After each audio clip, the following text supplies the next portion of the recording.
Hi, hello, namaste. Welcome back to Needs of Children.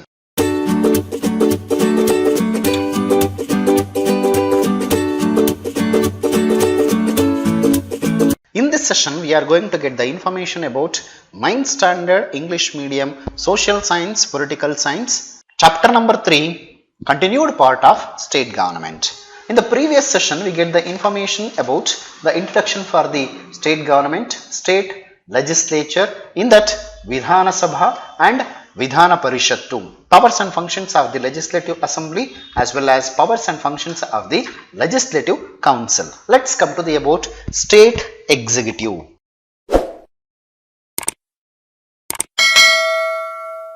Yes, in this session we are going to get the information about State Executive.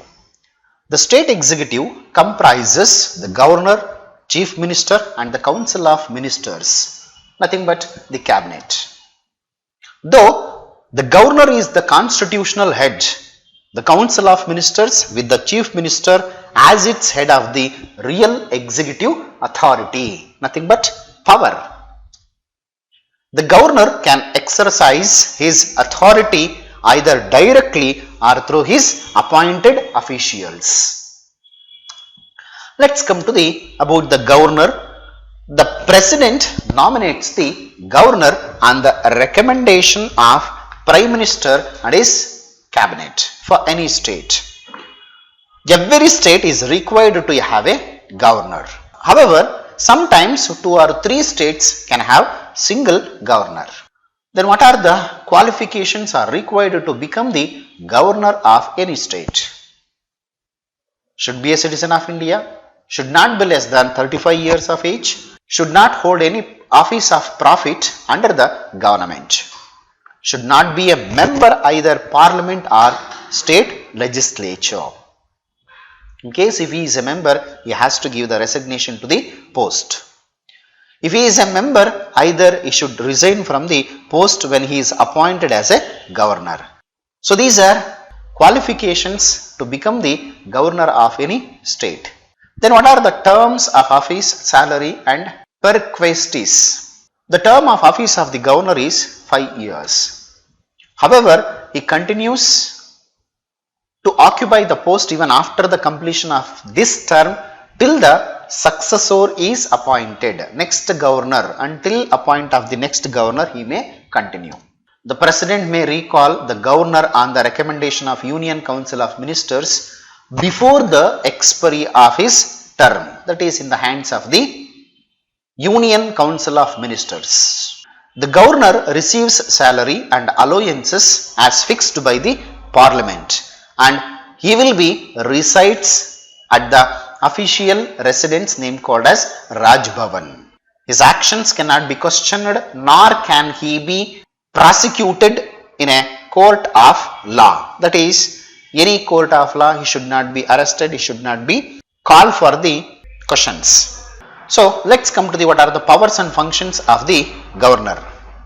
Legally, all executive powers belongs to the governor.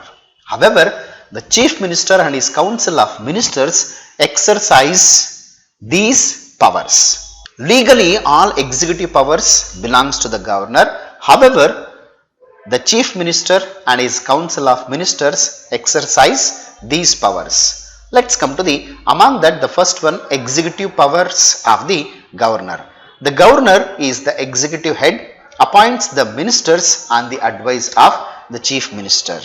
He also appoints the chairman of State Public Service Commission, the vice chancellors for all the universities in the state and other officials. That is also on the recommendation of chief minister and his council of ministers.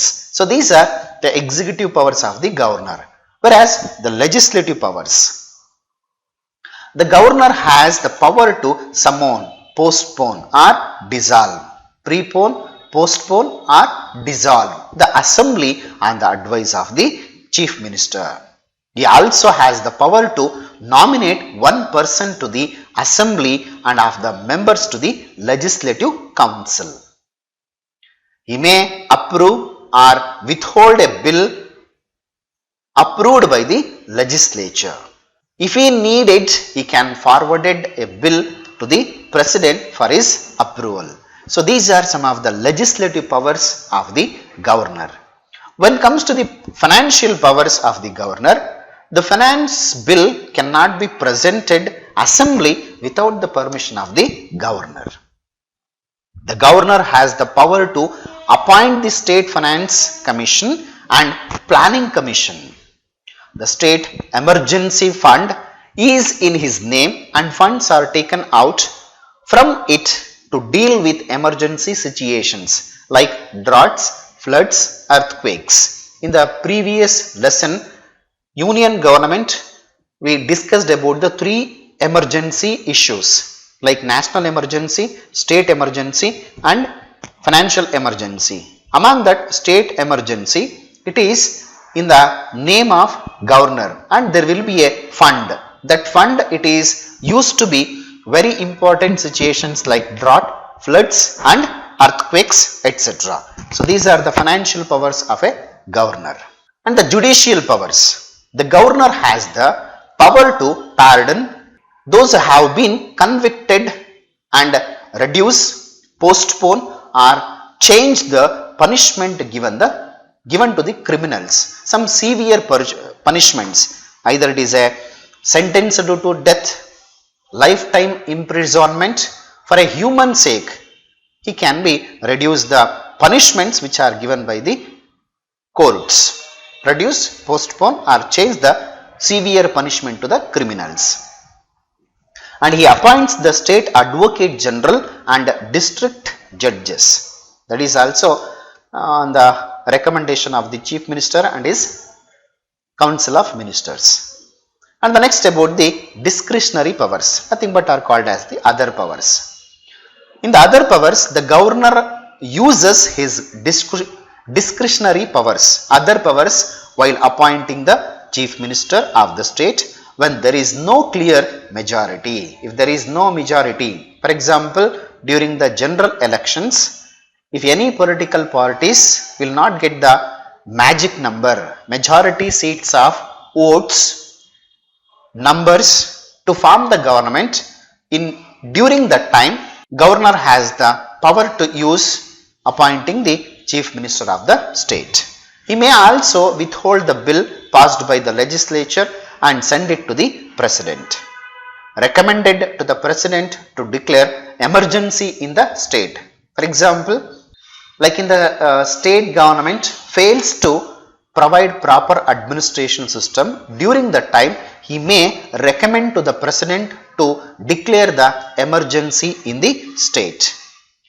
Whereas he has the power dismiss the cabinet or dissolve the legislative assembly in case of if it is no majority or government fails to providing proper administration system. So these are the other powers of the governor.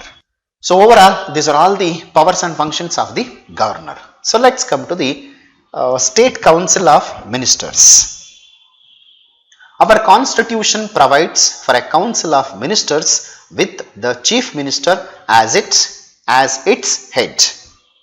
The council assists the governor in administrative matters and is responsible to the legislative assembly. Our constitution provides for a council of ministers with the chief minister as its head.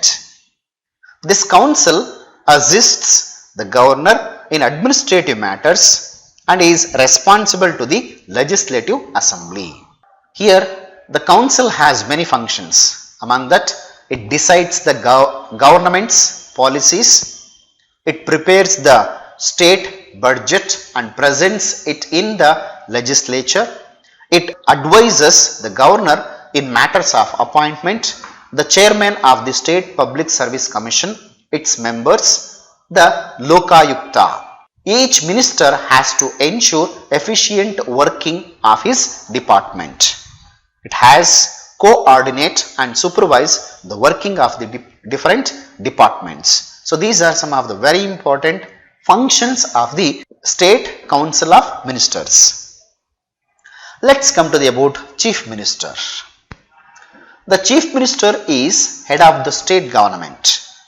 Success or failure of the state government depends on his personality. He is the head of the council of ministers. He is head of the legislature and the leader of the majority party in the government.